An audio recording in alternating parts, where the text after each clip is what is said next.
You have seen many paintings at exhibitions, paintings at museums, and also you have paintings at home. There is one kind of painting which you can view from a distance only. So when viewed from a distance, it is a beautiful picture of a scene, or a house, or an animal, or a person. But when we get closer to the picture, the beautiful picture fades away, and you see just lumps of thick paint put here and there. So the artist has put these lumps of paint here and there on the canvas to create an illusion of a picture. And when you look at it from a distance, when you take the painting as a whole, then you see a picture. But on closer inspection, you just see the canvas and some paint on it. Although you may know that it is just canvas and paint, you may be delighted with the illusion. You may like the picture, so like it that you may pay a lot of money for that picture, and you will keep it, and you will see to it that it is not damaged, it is not burnt, it is not stolen. If somebody comes and tries to take it away, you will defend even at the risk of your own life. So after you get that painting, that illusion, you suffer a lot. You have worry about its safety, and if somebody says something bad about the picture, you will get angry, and if somebody tries to take it away from you forcefully, you will fight with him, and you will even kill him. So a lot of suffering springs from the attachments to that illusion. As Buddha said, from attachment springs grief, from attachment springs fear. So when there is attachment to something, and you have worry about that thing or that person, and if that thing or person is taken away from you, you are sorry and you suffer a lot. Now, in order to see the reality in that picture, what you have to do is go closer and look at it so that you see the individual parts, individual pieces of paint on the picture. So when you look at them individually, you do not see a picture at all. You just see the paint here and there on the canvas. Now, which is the reality? The beautiful picture, or just the paint and the canvas? Actually, what is real is just the paint and the canvas, and not the picture. But in your mind, you make up this picture, and then you think it is a beautiful picture. Now, the same with ourselves. We have been with ourselves for many, many years, and we think we are beings, we are persons, we are men, we are women, we are beautiful, we are attractive, and so on. That is because although we are we look at ourselves from a distance. We do not look at ourselves closely. So we think we are a being and so on. When we think we are beings, and also other persons are beings, persons, men, women, we like ourselves, or we like others, or we may hate ourselves, we may hate others. So like and dislike springs from the notion of being, the notion of I, the notion of a person, a man, a woman. And this notion makes us believe that we are real persons, we are real beings. When we are attached to ourselves or attached to other beings, we have the same kind of worry, anxiety, and if we are to lose something of our own, of our limbs or whatever, we are very sorry. And if we have to lose those whom we love, we suffer a lot. And that suffering also springs from attachment. In order to see the real nature, we have to look at ourselves closely. When we look at ourselves closely, we'll come to see the individual parts. And so we will lose the illusion that we are beings, we are persons, we are men, we are women. And when we practice Vipassanā meditation, this is what we do. We just look at ourselves, we just observe ourselves, or we just pay attention to what's happening in us or what's happening to us at the present moment. At the beginning of the practice, we may not be able to see what we try to see clearly. But with practice, the objects we observe will become more and more clear to us. So we will come to see that there are two things going on at every moment of our mindfulness or meditation. One that is mindful, one that makes notes, and the other that is noted. So you always see these two things going on at every moment. Sometimes you see what is called matter, or sometimes you see what is called mind. When you make notes of, or when you are aware of the breath, you are seeing what? Matter or mind? You are seeing matter.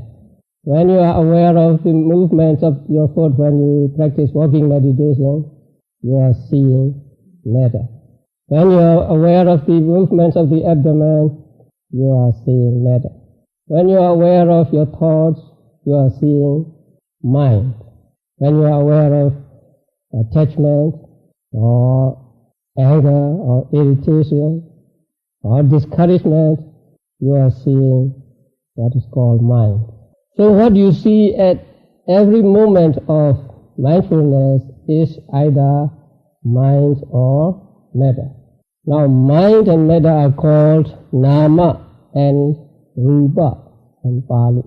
Nama means something that inclines towards the object, that bends towards the object.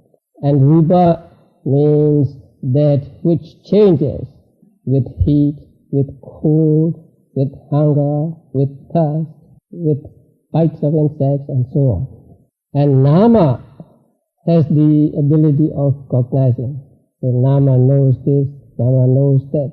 But rupa does not know. So it is only known. But nama can be both knowing and what is known.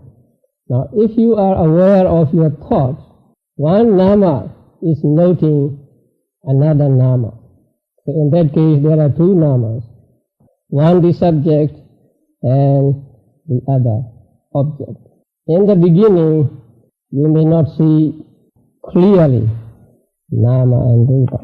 For example, when you practice walking meditation and try to be mindful of the lifting, moving and putting movements, you may not see clearly and distinctly the rising movements and the mind that is mindful of the rising movement, or the mind that notes it. You may see something like mixed together. But with practice, as your concentration gets better and better, you will be able to see these two things clearly. One not mixed with the other.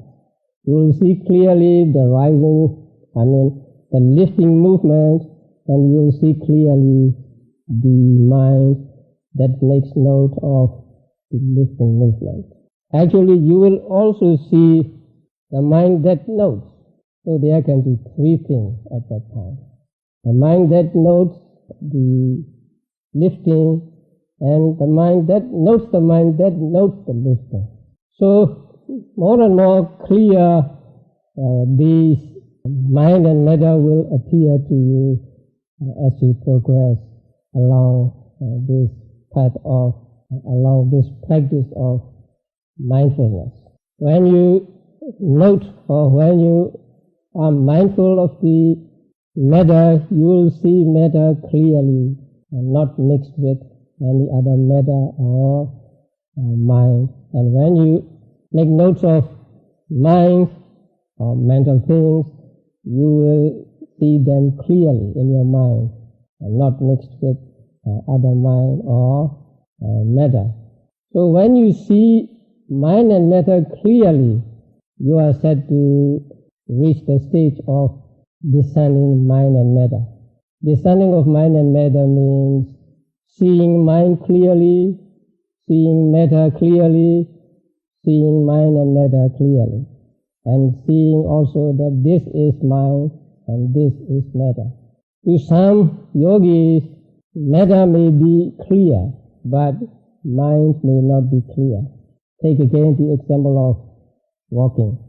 So you lift the foot and you may see in your mind, you may see the lifting movement clearly, but you may not see the noting mind clearly.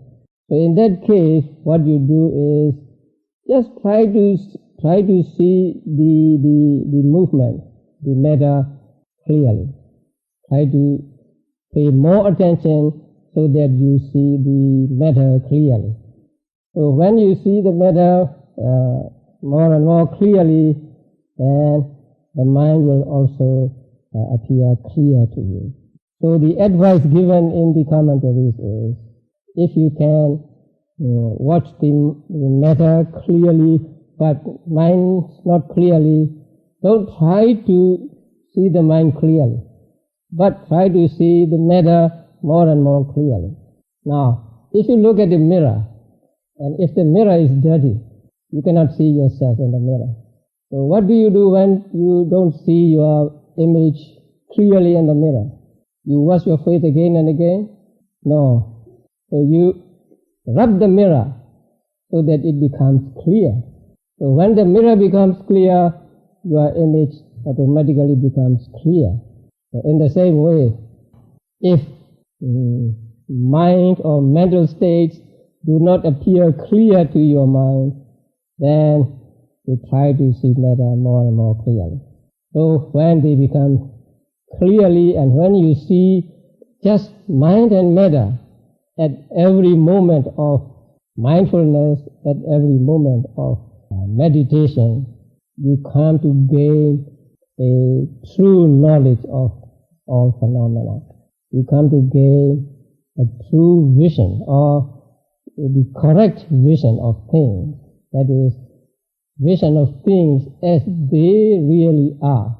So when you see just mind and matter arising and disappearing at every moment, you see that there is nothing over and above mind and matter which can be the base for the assumption that it is I, or I am, or this is mine, or this is a being, this is a person, this is a man, or this is a woman. It is important that yogis see mind and matter clearly, so that they also see that there are only mind and matter, and nothing else. Nothing else we can call a being, and so on. So a yogi comes to understand that what we call a person or a man, or the word we use, is just a conventional term designated for that mind and matter. Apart from the mind and matter, there is nothing. There is nothing more. There is nothing that can be the basis for the assumption that it is I, it is a being, it is a man, or it is a woman. When one sees that there is just mind and matter, and no soul or no self or no being involved, one can become detached. from oneself. There are many examples given in the commentaries. The examples given in the commentary, the first one is a chariot. Just as when the component parts such as axles, wheels, frame, poles, etc. are arranged in a certain way, there comes to be the mere term of common usage, chariot. Yet in the ultimate sense, when each part is examined, there is no chariot. So what we call a chariot is just a combination of axles, wheels, frames, poles, and so on. I always substitute a car for the chariot because it's easier to see a car than a chariot in these days. So what we call a car is just a combination of parts, wheels, body, seats, engine. If we take these parts one by one, we lose the designation car. There is no car, just the part. But when we put them back in their proper places, we get the designation car. So in reality, there is nothing which we can call a car, but just the components. In the same way, there is nothing we can call a being, or a man or a woman, but just the components, which are nama and rupa, which are mind and matter. Also, take a house. A house is just a combination of components, the roof, walls, floors, and so on. So when they are put together in their respective places and they enclose a space, then that thing is called a house. But if we take the things, the walls, the roofs, and others one by one apart, we lose the designation house. There is no house at that time. About 2 or 3 years ago, a house across a road from our monastery was demolished. We used a very powerful machine, and just within an hour, the house lay flat on the ground. So there was no house at that time, although the components are still there. The walls and all other components of the house are still there. But there was no house at that time. The house has disappeared. So if there is a house, there is really a house, then there must be a house when the components are taken apart also. But when the components are taken apart, there is no house. We lose the designation house. We don't see a house.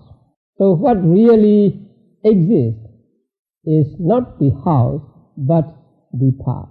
In the same way, what really exists is not the being, not the man or not the woman, but just mind and matter. And then the commentary gives the example of a fist. So what is a fist? Is there a fist? Apart from the fingers and the palm, there is no fist. But you bend your fingers and put it in a certain way, and now there is a fist. So what we call a fist is actually not a fist at all. It is just fingers and palm. So actually, a fist is a non-existent thing. It exists only in our imagination. So what really exists is the fingers and the palm. Another example is a lute. Let's say a guitar. So the guitar has, I don't know the name of the parts. A body and the handle and the string. And when they are put together, we call it a guitar, and you can play it and you can enjoy the music. But when you take them apart one by one, you lose a guitar. There is nothing we can call a guitar. Just the body, the handle, the strings and others. So in the same way, what we call a being is just the combination of mind and matter. You take mind and matter apart with your mind, then you lose the being, you lose the person. The other example is a city. What is a city? It's a combination of roads, walls, houses. So when they are put together in their respective places, then we call it a city. But if we take them apart, if we examine the parts individually, and we see there is no city at all, just the parts, just the houses, just the streets, just the walls. So what we call a city is just a conventional term, common usage. It does not reflect the reality. Another example is a tree. What is a tree? A trunk, branches, and leaves. So when they are together, we call it a tree. But if we take them one by one apart, then we lose the designation tree. There is no tree at that time, just the trunk, the branches, and the leaves. When they are when they are in their proper places, then we call it a tree. So in reality, there is no tree, but just the trunk, branches, and the leaves. In the same way, there is no being, there is no I, there is no you, there is no man, there is no woman, just the mind and matter. So this we can see only through close observation. If we do not observe ourselves closely, we do not see this. We do not see that we are just a combination of mind and matter. So we take ourselves to be beings, men and women and so on. Only when you pay close attention to whatever is happening at the moment, and you see that at that moment there are only mind and matter and nothing else. So when you see this, you see that what we call a being is just illusory. It is not real. So what is real is mind and matter. So through the practice of Vipassanā meditation, we can gain such insight into the real nature of things. And this kind of insight we get only through practice. We can read books, we can listen to talks, we can sit there, speculate, and we think we know. And that our knowledge is not a real knowledge, it's a book knowledge, second-hand knowledge. So the real knowledge is gained through actual practice, gained through self-experience, gained through the practice of meditation. We may read about water, that water is combination of two atoms. But until we go into the lab and analyze it ourselves, our knowledge will always be second-hand. But once we analyze it ourselves in the lab and see for ourselves that it really is a combination of two atoms, two elements, then our understanding of water being a combination of two elements become firm and unshakable. And we don't have to go by faith on anybody, because we have seen it ourselves. In the same way, when it is said that there is only mind and matter, but no being and so on, unless we practice and see for ourselves, our knowledge is second-hand. It can be shaken. But once we see for ourselves through practice of meditation, and our understanding of it or our knowledge of it becomes firm and cannot be shaken. We don't have to go by faith on the existence of just mind and matter and the non-existence of a being. So knowledge gained through Vipassanā, gained through self-experience, is a real knowledge, it's a true knowledge. And only that knowledge is called Panya with regard to Vipassanā meditation and also with regard to the teachings of the Buddha. So through Vipassanā meditation, we see only mind and matter arising and disappearing. Now when we see mind and matter, we see the other aspects of mind and matter also. Not just mind and matter playing, but when we see mind and matter functioning together, then we see that they are interdependent. Mind is dependent upon matter, and matter is dependent upon mind. So they are interdependent. Especially for, say, human beings. So we are human beings, and so let us talk about human beings. So for human beings, mind can never exist or never arise without a material base. And so mind is dependent upon matter, and matter is dependent upon mind. If there is no physical body, we cannot function as a being. And when there is no mind, we will be dead. So mind and matter are interdependent. And this interdependence of mind and matter is illustrated by an analogy. The analogy of a marionette, a puppet. So it is said that a marionette is void, soulless, and without cognizing, or without energy. But it walks and stands merely through the combination of strings and wood. So there are strings attached to it, and when a person pulls the string, then it seems to walk, it seems to dance, or it seems to do this thing and that thing. So the marionette itself, by itself, cannot do anything. And the strings themselves cannot do any of these actions, any of these movements. But when these two things come together, the wooden door and the strings, and they are attached to their respective places, then it seems as if it has life, it has effort, it can make effort, so it can dance, it can run, it can sit, and so on. So a marionette seems to be dancing, running, or sitting because there are strings attached to it, and because of the strings, it seems to be dancing. So the marionette depends on the string for its movement, and also the string depends on the marionette to make movements. Another example is bundle of reeds. When we put two bundles of reeds together, one against the other, they stand.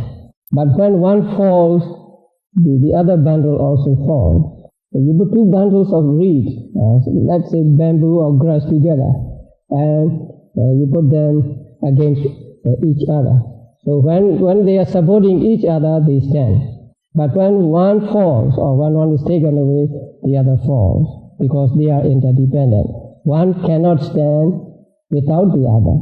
In the same way, mind cannot exist without matter, and matter also cannot exist without mind. Or mind cannot function without matter, and matter cannot function without mind. So they support each other, and they are interdependent.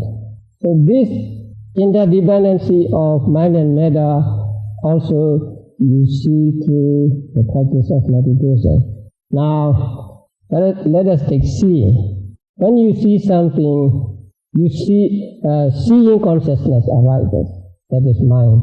Seeing consciousness arises because there is the eye, and there is the thing to be seen. So seeing consciousness can arise only when there is the eye. If we have no eye, we cannot see, and so there will be no seeing consciousness. So seeing consciousness depends upon the eye to arise. And when we try to see something, then there is the intention first. And because of that intention, there is seeing. And intention with other activities too. Because there is an intention, which is mind, and intention to move, so there is movement, and so on. So mind and matter are interdependent, and they support each other. So mind cannot exist by itself, and matter cannot exist by itself in living beings. Although they are interdependent, they are not mixed. They are distinct one from the other. Mind is distinct from matter, and matter is distinct from mind. Although they arise together, and also although they function together, although they depend upon each other. Now, when you strike a drum, when you beat a drum, the sound is produced. The drum is not the sound, and the sound is not the drum. So the drum is distinct from sound, and sound is distinct from drum. But when you hit the drum, the sound is produced. So when the sound is produced, it is as though sound and drum exist together and mixed together. Actually, there is no sound in the drum and no drum in the sound. Do you think there is sound in the drum? If there is sound in the drum, you will hear the sound always. So long as there is a drum, there will be sound. But you don't hear the sound every time when there is a drum. Only when you hit the drum is there a sound. But the sound depends upon the drum, or depends upon the hitting the drum. Otherwise, it will not arise. So, sound is produced by hitting of the drum, but the sound is not the drum, and the drum is not the sound. And the drum is a distinct thing from the sound, and the sound is also distinct from the drum. So they are not mixed. In the same way, mind and matter, although they arise together, they support each other, they are interdependent, they are not mixed. They are distinct from each other. So this also you see through the practice of meditation. Sometimes, although you see during meditation, you don't know you have seen them. Sometimes you need a little theoretical knowledge so that you can understand what you see is what is mentioned in the books. But whether you have knowledge of the books or not, you will see them, only you cannot name them. So when you see just mind and matter arising and disappearing, and you see mind distinctly from matter and matter distinctly from mind, then you see that they are unmixed. They are not mixed together, one distinct from the other. Seeing consciousness is one, and the I is another. They are not mixed together, although seeing consciousness depends on the I to arise. So, mind and matter are interdependent, they are not mixed, and they have no efficient power. They cannot do anything by themselves. Mind by itself is inefficient, cannot do anything, and matter by itself is inefficient, cannot do anything. But when mind and matter come together, they can function. And the commentary gives the analogy of a blind man and a cripple. So there was a blind man and a cripple, and they wanted to go somewhere. And the blind man said to the cripple, "Look, I can do what should be done by legs, but I have no eyes with which to see what is rough and smooth." The cripple said, "Look, I can do what should be done by eyes, but I have no legs with which to go and come." The blind man was delighted, and he made the cripple climb up on his shoulders. Sitting on the blind man's shoulder, the cripple spoke thus: "Leave the left, take the right, leave the right, take the left."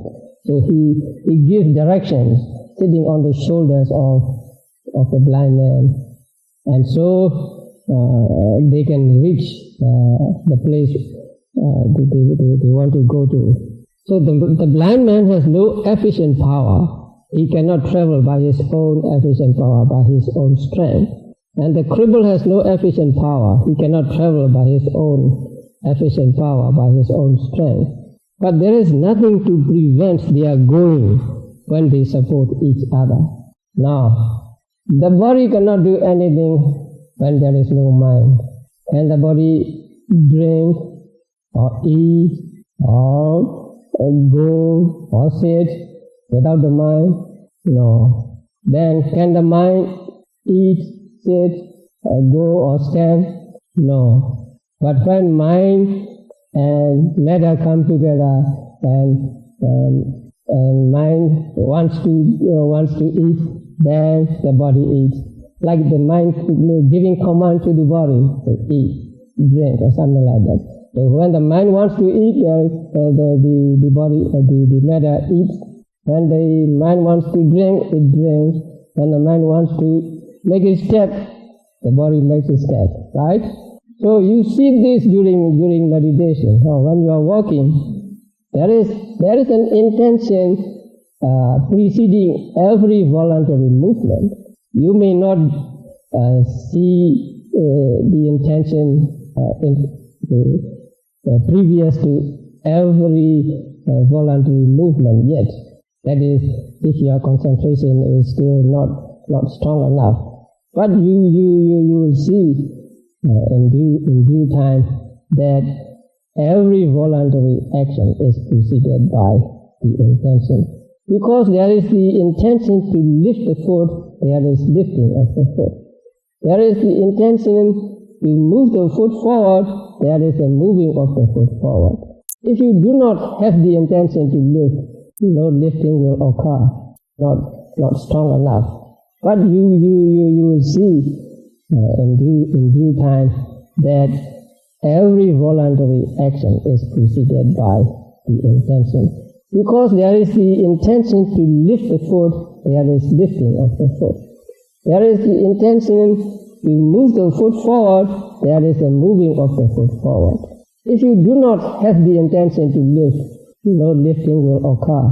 Sometimes you want to make a movement, and you make note of that intention, and then intention disappears.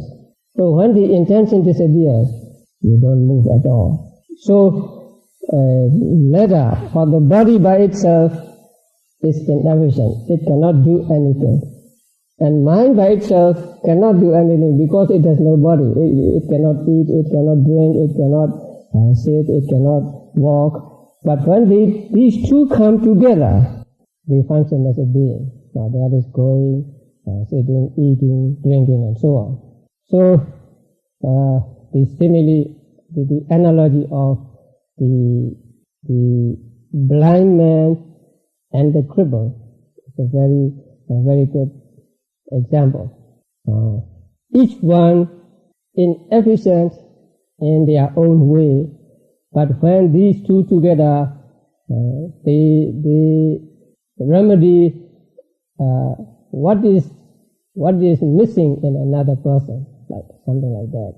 So they both come together and they can go to where they want to go.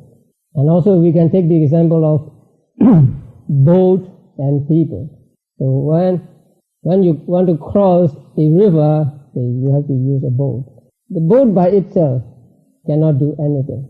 And people by themselves cannot cross the river. The river is too wide. But the boat and the men, the people come together, and together they can cross the river. They can cross to the other shore. So each one is inefficient in some ways, but when these two come together, they become efficient and they can function. So all of these you see through seeing mind and matter arising and disappearing, arising arising as a pair and disappearing as a pair. So just by seeing mind and matter, you also see these aspects, that mind and matter are interdependent, that mind and matter, although they are interdependent, they are not mixed, and each by itself is not efficient, but when they come together, they function. So this is the correct understanding of phenomena. This is called the correct view, or this is called the definition of mind and matter, or the limitation of mind and matter. That means you are able to see mind clearly, matter clearly, mind and matter clearly. And this clear understanding, clear seeing of mind and matter, you can get just by watching, just by observing closely. So when you observe closely, you see only mind and matter, not the person, not the man or not the woman. Just as when you look closely, you see only the canvas and the paint and not the picture. But when you go back a little distance, you see the picture. In the same way, when you practice meditation and you see mind and matter arising and disappearing at every moment, and you see that there are only mind and matter and nothing over and above mind and matter, then you give up meditation. Then the notion of being will come back to you, just as when you move away from the picture, from the painting, you see the picture again. So it is important that we do not give up practice of meditation so that we have this right understanding or the correct view of things always with us. And all of this understanding we get just by paying attention, just by being mindful of what is at the present moment. So what is important in our practice of meditation is to be mindful of the thing at the present moment. Just by paying whatever is at the present moment, we will come to see that there is something which is noticed, and there is something which notices. And something which notices is mind, and something which is noticed is sometimes mind and sometimes matter. And at every moment of noticing, you will see these two things going together. And you may try to find any other thing over and above mind and matter. If you find it, you may hold on to it. So you see only mind and matter, and so you come to the conclusion that there is just this combination of mind and matter, and in reality there is no being, no person, no man and no woman. So when you have this kind of knowledge, you are said to gain the purity of vision. There are different stages of purity in the practice of Vipassanā meditation, and this stage is called the purity of vision, the purity of seeing mind and matter clearly. So when one sees mind and matter clearly and nothing more, one becomes dispassionate towards them, or detached from them. And so it is said in the Dhammavada also, he who has no thought of I and mine, whatever towards mind and body, he is indeed called a recluse. So the aim is to get rid of attachment to mind and matter, or to what we call to ourselves. So in order to get rid of mind and matter to ourselves or to mind and matter, we need to see them clearly. So once we see them clearly and we see them arising and disappearing, then attachment to them will disappear. So the most important thing to do is just be mindful of the present object. That's only there is for us to do. The understanding